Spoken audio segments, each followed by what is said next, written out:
बड़ा राजनीतिक दल जो बीजेपी के साथ अलायंस में था, बीजेपी के साथ गठबंधन में था, AIADMK, वो भी बीजेपी का साथ छोड़ के चला गया। तमिलनाडु में भाजपा की हालत पतली है, तो तमिलनाडु में एंट्री करने के लिए, कुछ सीटें तमिलनाडु से लोकसभा की बटोरने के लिए, अपना खाता खोलने के लिए सबसे आसान काम है कि MK स्टैलिन जो वहां के सबसे लोकप्रिय नेता हैं, मुख्यमंत्री हैं, उनके करीबियों को पकड़ के जेल में डाल दो। और आप देख ही रहे हैं कि कैसे उनके एक मंत्री सेंथिल को इन्फोर्समेंट डायरेक्टरेट ने पकड़ के जेल में डाल दिया, और नेताओं को अब बहुत जल्द पकड़ा जाएगा। और MK स्टैलिन को, उनकी पार्टी को कमजोर करो ताकि वो तमिलनाडु में इलेक्शन लड़ने के काबिल ना बचे। उसके बाद अगली दस्तक तेलंगाना में दी जाएगी, जहां पे फिर आने वाले राज्य का चुनाव और आने वाला राष्ट्रीय चुनाव दोनों भाजपा बुरी तरीके से हार रही है, और वहां पर BRS पार्टी बहुत मजबूत है।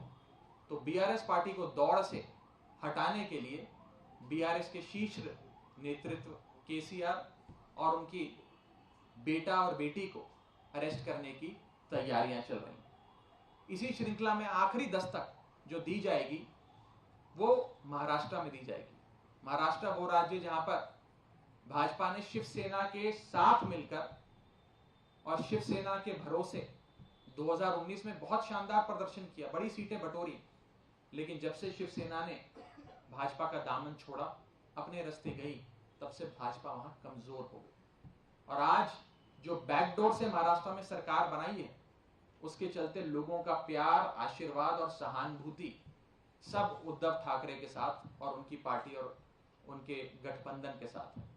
तो अंत में आखिरी शिकार भाजपा का होगा महाराष्ट्र में, जिसमें उद्धव ठाकरे साहब को कमजोर करने के लिए, शरद पवार साहब को कमजोर करने के लिए उनके पार्टी के जो मेन नेता हैं उन्हें पकड़ के जेल में डाला जाएगा। अल्टीमेट गोल, जो सबसे बड़ा उद्देश्य भाजपा का है, वो ये है कि एक ही पार्टी इस देश में बचे और एक ही नेता इस देश में बचे, बाकी सारी पार्टियां समाप्त हो जाएं, कोई पार्टी कोई भी राज्य में चुनाव लड़ने लायक ना रहे, ताकि ना रहेंगी विरोधी पार्टियां, ना लड़ पाएंगे विरोधी पार्टी के नेता चुनाव, ना रहेगी बांस, ना बजेगी बांसुरी। ये हमारे सोर्सेस पुख्ता तौर पे हमें बता रहे हैं कि आने वाले समय में ये सारी चीजें इसी श्रृंखला में, जिस ऑर्डर में मैंने आपको बताया है, ये सारी चीजें होने जा रही हैं। ये बेहद खतरनाक है, देश के लोकतंत्र के लिए खतरनाक है। अगर देश में पार्टियां ही नहीं बचेंगी,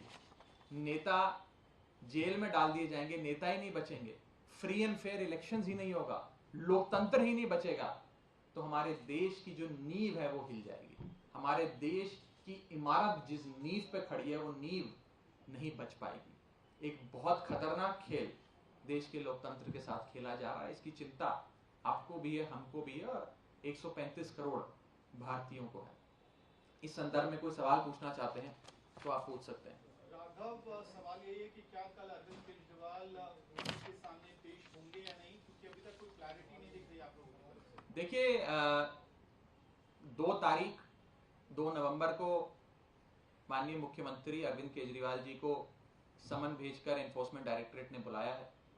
कल की तारीख है, बहुत जल्द हम आपको बताएंगे आगे का प्लान, और इस बारे में जैसे ही कोई सूचना मुझे प्राप्त होगी तो मैं अवश्य आपको उससे अवगत कराऊंगा।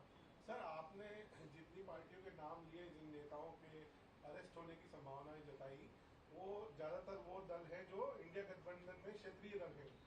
इसमें कहीं पे भी कांग्रेस का आपने नाम नहीं लिया, तो क्या आपको लगता है कि कांग्रेस को कहीं न कहीं बचाए रखने की प्लानिंग? देखिए, मैंने आज आपको मुख्य तौर पर राज्य दर राज्य बताया है, राज्य दर राज्य, बड़ी क्लिनिकल प्रिसिशन से, कि कौन से राज्य में कितनी सीटें हैं और उस राज्य के कौन से नेता को जेल में डालने की तैयारियां चल रही।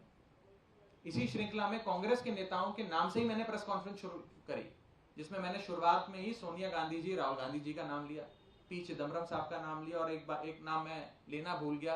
राजस्थान में चुनाव चल रहा है, राजस्थान के मुख्यमंत्री आदरणीय अशोक गहलोत साहब के सुपुत्र वैभव गहलोत को इन्फोर्समेंट डायरेक्टरेट ने एक कोई बहुत ही पुराने बेबुनियाद से मामले में समन किया।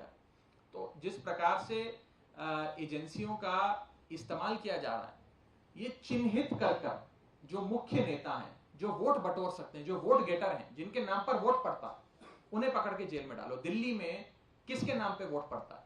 अरविंद केजरीवाल के नाम पे, अरविंद केजरीवाल को पकड़ के जेल में डालो। बिहार में किसके नाम पे वोट पड़ता? तेजस्वी यादव के नाम पे वोट पड़ता, तेजस्वी यादव को पकड़ के जेल में डालेंगे ये लोग। बंगाल में किसके नाम पे वोट पड़ता है? ममता बनर्जी के नाम पे वोट पड़ता है, ममता बनर्जी को पकड़ के जेल में डालेंगे ये लोग। केरल में किसके नाम पे वोट पड़ता है? पिनरई विजयन के नाम पे वोट पड़ता है, पिनरई विजयन को पकड़ के जेल में डालेंगे। झारखंड में किसके नाम पे जेएमएम इलेक्शन जीती और किसके नाम पे वोट पड़ता है?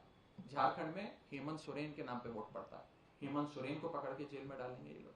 और जो तमिलनाडु, महाराष्ट्र, तेलंगाना जैसे बड़े राज्य हैं, वहां पर अगर शीर्ष नेता को नहीं तो उसके आसपास वाले, उसके दाहिने हाथ और बाइने हाथ को पकड़ के जेल में डालेंगे कि नेता कमजोर हो जाए, पार्टी कमजोर हो जाए, पार्टी चुनाव लड़ने लायक ना रहे। अंत में गोल बस इतना ही है भाजपा का कि एक ही पार्टी बचे, एक ही नेता बचे।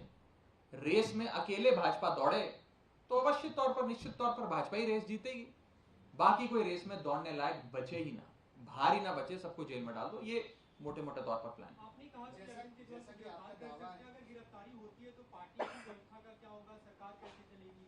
आप लोगों ने क्या इस बारे में कुछ विचार किया, सोचा है? आम आदमी पार्टी पुरजोर तरीके से बीजेपी की इस दमनकारी नीतियों का और इस हिटलरशाही रवैये का मुकाबला करेगी और ईंट का जवाब पत्थर से देने के हम लोग काबिल हैं। इस विषय में मैं बस इतना ही कहना चाहता हूँ। Okay, one more question, Raghav. Are we to believe that Aam Aadmi Party is still exploring legal options? Because in the past we have seen Hemant Soren not going in front of the ED. देखिए, अभी जो भी legal options explore किए जाएंगे, वकीलों से बात की जाएंगे, उसकी सूचना आपको दी जाएगी।